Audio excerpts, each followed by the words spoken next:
무주 해협 봉쇄가 장기화되면서 수급 안정화를 위해 대체 물량 확보와 수요 관리를 병행하고 있습니다. 먼저 정부는 대체 물량 확보를 위해 외교, 재정 등 전방위적 지원을 다하고 있습니다. 비축유도 대체 물량 확보 노력을 촉진하는 방향으로 제도를 마련하여 운영하겠습니다. 아울러 공공기관 오부제, 캠페인, 대중교통비 지원 확대 등 에너지 전략 조치를 추진하고 있습니다.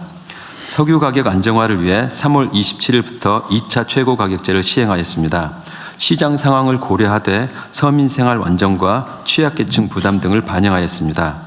화물차 운전자, 농민, 취약계층이 많이 사용하는 경유와 등유는 인하폭을 확대하고 어업인을 고려하여 선박용 경유를 추가했습니다. 우선 대통령님께서도 말씀하셨습니다마는 대부분의 주유소들과 국민들이 우리 사회의 어떤 공동체 정신에 맞춰 놀라울 정도로 협조하고 계십니다. 이 자리를 빌어 주무장관으로서 깊은 감사의 말씀을 드립니다. 다만 일부 일탈하는 주유소들이 있어 저희들이 면밀히 모니터링을 하고 일부 부당행위에 대해서는 엄정한 대응 조치를 해 나가겠습니다. 한편 천연가스는 중동의 가스 상황은 악화되고 있으나 대체 물량을 전쟁 초기 선제적으로 확보하여 연말까지 수급 관리가 가능한 상황입니다. 마지막으로 나프타 및 석유화학 제품입니다. 나프타 수급은 공급망 전반에 중요한 만큼 나프타 수급을 선제적으로 안정적으로 관리해 나가겠습니다. 나프타의 매점 매석 금지와 수출 물량의 내수 전환을 추진하고 대체 수입에 대한 단가 차익 지원, 저리 융자 및 신용장 한도 확대 등 국외 도입 확대에 나서겠습니다. 또한 석유화학 제품에 대해 국민 생활과 직결된 보건 의료, 산업 필수 소재, 생활 필수품 생산에 차질이 없도록 하겠습니다. 한편 현재 11개의 업종별 주요 기업 공급망 중심으로 일일 수급을 긴밀하게 모니터링 중입니다. 언론에서 우려하고 있는 헬륨, 황산, 수액제, 포장재, 에틸렌 가스 등은 현재까지 상반기까지는 정상적으로 수급이 이루어질 전망입니다. 다만 석유화학 제품은 종류가 매우 다양하고 공급망도 매우 복잡한 점을 감안하여 긴장감을 늦추지 않고 면밀하게 수급 상황을 관리해 나가도록 하겠습니다. 특히 석유화학 제품의 매점 매석 금지, 필수 제품의 공급 차질 방지를 위한 생산 명령도 실시하겠습니다. 끝으로 위기 상황을 틈탄 가짜 뉴스에 대해서 말씀드리겠습니다. 일부 유튜브, SNS에서 최근 석유 90만 배럴이 울산에서 제3국을 거쳐 북한으로 유입됐을 가능성이 있다는 가능성을 제기하였습니다. 이는 명백한 가짜 뉴스로 정부와 정부의 신뢰를 훼손하고 국민을 그야말로 기만하는 행위입니다. 국가적 위기를 개인의 이익이나 정치적 이익의 순환으로 활용하는 것은 용납되어서는 안 된다고 생각합니다. 유언비어나 매점 매석 등 공동체에 위해하는 행위에 대해서는 형사 고발 등 모든 조치를 활용하여 엄정하고 단호하게 대처하겠습니다. 이상으로 보고를 마치겠습니다. 아까 내가 얘기했던 부분이긴 한데 여하튼 현재 있는 객관적 상황들을 그대로 전달하는 건 모르겠지만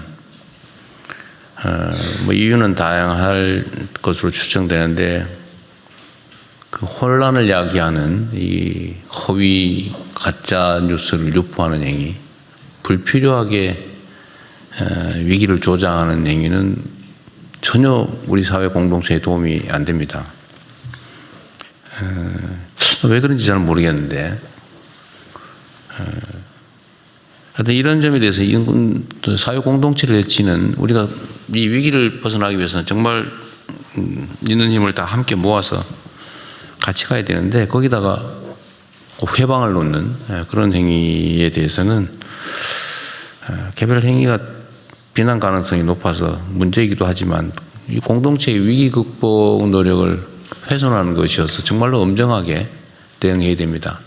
요 경찰청도 나와 계신데 이런 가짜 뉴스에 대응하는 팀들이 있죠? 예, 있습니다. 특히 이 명확하게 저는 쓰레기 봉투 관련해서도 그게 전혀 이게 일부에서는 그런 얘기도 있었던 것 같아요. 쓰레기 봉투가 부족해서 나중에 쓰레기 봉투 값이 오를 테니까 미리 사놓자 이런 얘기 있었는데 이 쓰레기 봉투는 영업 물품이 아니잖아요.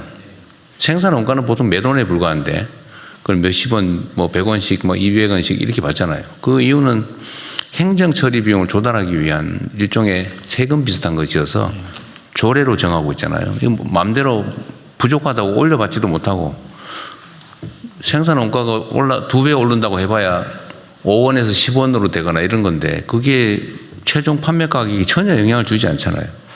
그래서 사실 사 먹을 필요가 없는 네. 거고 또 행정기관 입장에서는 만약에 정말로 봉투 제작이 어려운 상황이 되면 분리 배출하는 게 사실은 행정 목적을 달성하기 위한 것이지 돈 벌기 위한 게 아니잖아요.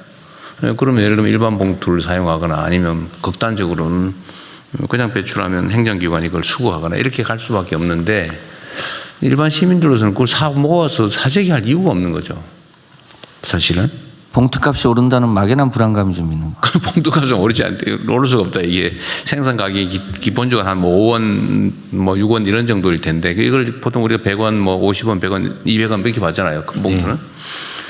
그거는 행정 일종의 세금 비슷한 건데 그게 생산가 단가가 5원에서 10원이 된다고 한들 그걸 봉투값을 올릴 리가 없고 올릴 수도 없잖아요. 근데 이걸 이제 헛소문을 퍼뜨린단 말이에요. 그래서 이건 악의가 있다 이런 거는. 그래서 경찰에서도 여기에 부안에 동원한 사람들이야 그러겠지만 최초에 이런 헛소문을 퍼뜨린 사람들을 찾아서 이거는 정말로 사회 질서를 어지럽히는 국가의 위기 극복을 방해하는 행위라서 중대 범죄에 해당되잖아요, 그죠?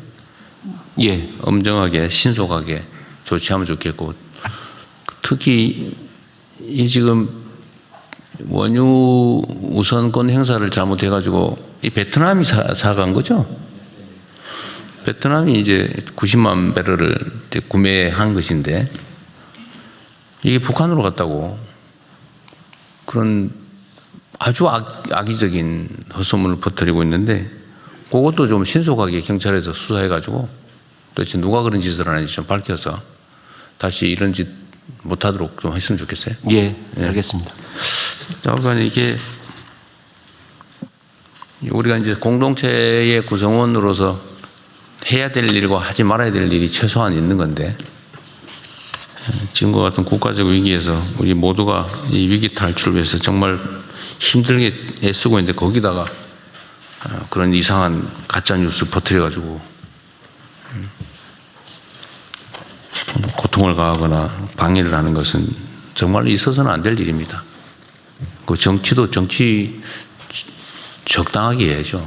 그것도 일종의 정치랍시고 하는 거 아니겠습니까? 네, 다음 진행하시죠. 네, 금융위원회 위원장입니다.